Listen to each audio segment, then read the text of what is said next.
Hollywood में हमेशा एक मोमेंट आता है जब इंडस्ट्री अपना नेक्स्ट गोल्डन बॉय चूज करती है। वो एक्टर जो अचानक हर बड़ी फिल्म में नजर आने लगता है। आज के टाइम में कुछ इसी तरह के एक्टर हैं जैसे पेड्रो पास्कल और टिमोथी चलामेट। लेकिन कुछ साल पहले ये जगह एक और एक्टर के पास थी। उसका नाम था हेनरी कैविल। सुपरमैन से लेकर मिशन इम्पॉसिबल फॉलआउट तक, शर्लॉक होल्मस से लेकर द विचर तक उसकी राइज अनस्टॉपेबल लग रही थी। उसके पास सब कुछ था, चीज लेड जॉलाइन, ब्लॉकबस्टर बॉडी। लोग उसे इतना पसंद करते थे कि फैंस उससे नेक्स्ट जेम्स बॉन्ड बनाने की डिमांड करने लगे। लेकिन कहीं ना कहीं रास्ते में उसका मोमेंटम धीरे धीरे कम होने लगा। केविन ने बैक टू बैक अपने 2 सबसे बड़े रोल्स खो दिए और जेम्स बॉन्ड बनाने का सपना भी धीरे धीरे से खत्म होने लगा। उसके रीसेंट प्रोजेक्ट्स जैसे अर्गिली और द मिनिस्ट्री ऑफ अनजेंटलमैनली वॉरफेयर ये तो फ्लॉप है। ये मूवीज ने कोई बड़ा इम्पैक्ट नहीं बनाया। और हाँ, फ्यूचर में कुछ प्रोजेक्ट जरूर आ रहे हैं, लेकिन उनमें से कोई भी इतना बड़ा नहीं लगता जितने बड़े रोल्स वो ऑलरेडी खो चुका है। तो फिर हुआ क्या? कैसे हॉलीवुड का एक टाइम का सबसे बैंकेबल और बिलव्ड फेस अचानक साइडलाइन हो गया? हॉलीवुड में फेमस होने से पहले हेनरी कैविल सिर्फ जर्सी का एक शर्मीला लड़का था, चैनल आइलैंड्स का छोटा सा आइलैंड जो फ्रांस के कोस्ट के पास है। बचपन से ही उसका सपना एक एक्टर बनना था, लेकिन उसका सफर बिल्कुल आसान नहीं था। उसके अर्ली करियर में बहुत सारे नियर मिसेस थे। उसने छोटे रोल्स किए जैसे the count of Monte Christo, I capture the castle और हेलराइजर हेलवर्ल्ड। काम मिल रहा था लेकिन बैक थ्रू नहीं मिल रहा था।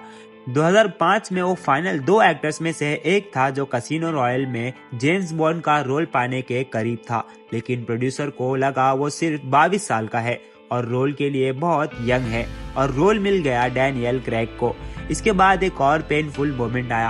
केविल को ओरिजिनली सुपरमैन के लिए कास्ट किया गया था एक प्लेन रिबूट में, लेकिन जब डायरेक्टर चेंज हुआ और प्रोजेक्ट ब्रेंट सिंगर के पास गया तो उसने सुपरमैन के लिए ब्रैंडन रूथ को चूज कर लिया। केविल बचपन से सुपरमैन का फैन था, इसीलिए इतना क्लोज आकर रोल खोना उसके लिए बहुत बड़ा झटका था।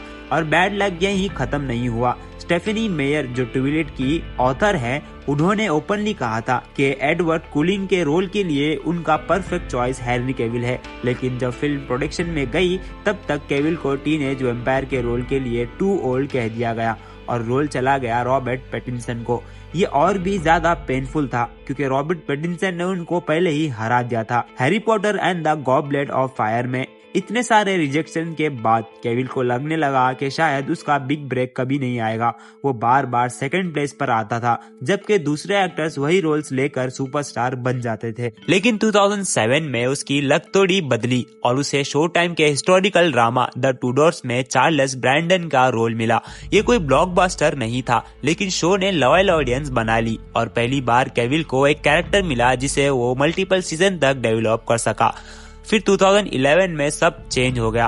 उसे ऑफिशियली अनाउंस किया गया as a Superman in Man of Steel, directed by Jack Snyder. 27 साल की एज में केविल ने फाइनली वो रोल पा लिया जो कभी उसे छीन गया था। फनी बात ये थी कि जब स्नाइडर ने उसे कॉल किया था रोल कंफर्म करने के लिए, केविल उस वक्त वर्ल्ड ऑफ वॉरक्राफ्ट खेल रहा था और उसने कॉल मिस कर दिया। रोल के लिए उसने ब्रूटल ट्रेनिंग की, मार्क ट्विट नाम का कोच हायर किया और उसने 20 पाउंड्स मसल गेन किया। और 2013 में जब मैन ऑफ स्टील रिलीज हुई, फिल्म ने वर्ल्ड वाइड अराउंड $670 मिलियन कमाए। केविल फाइनली हॉलीवुड के सेंटर स्टेज पर आ चुका था। उसके बाद उसने डीसी फिल्म्स जैसे Batman versus Superman Dawn of Justice और जस्टिस लीग में सुपरमैन का रोल कंटिन्यू किया। फिर 2018 में उसे एक और आइकॉनिक रोल मिला, गैरियल्ट ऑफ रिविया इन दी विचर। ये रोल उसके लिए सिर्फ एक जॉब नहीं था, वो खुद फैंटेसी बुक्स और गेम्स का बड़ा फैन था। उसने द विचर 3 वाइल्ड हंट भी मल्टीपल टाइम्स खेला था। शो का पहला सीजन मैसिव हिट बना, लेकिन सीजन 2 के बाद प्रॉब्लम शुरू हो गई क्योंकि राइटर्स ने ओरिजिनल बुक से बहुत ज्यादा चेंजेस करना शुरू कर दिया। केविल जो सोर्स मटेरियल का बड़ा फैन था, बार बार राइटर्स को कन्विंस करने की कोशिश करता था कि स्टोरी को ओरिजिनली बुक्स के क्लोजर रखा जाए। धीरे धीरे उसकी डेडिकेशन को लोग डिफिकल्ट बिहेवियर कहने लगे। फाइनली अक्टूबर 2022 में केविल ने अनाउंस किया कि वो सीजन 3 के बाद शो को छोड़ रहा है। उसकी जगह गैरियल्ट का रोल लियम हेम्सवर्थ प्ले करेगा।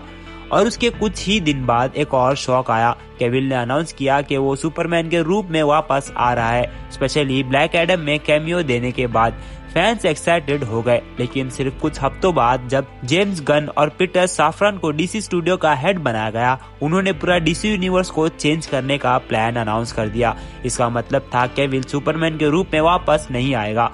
सिर्फ 2 महीने के अंदर उसने अपने 2 सबसे बड़े रोल्स खो दिए।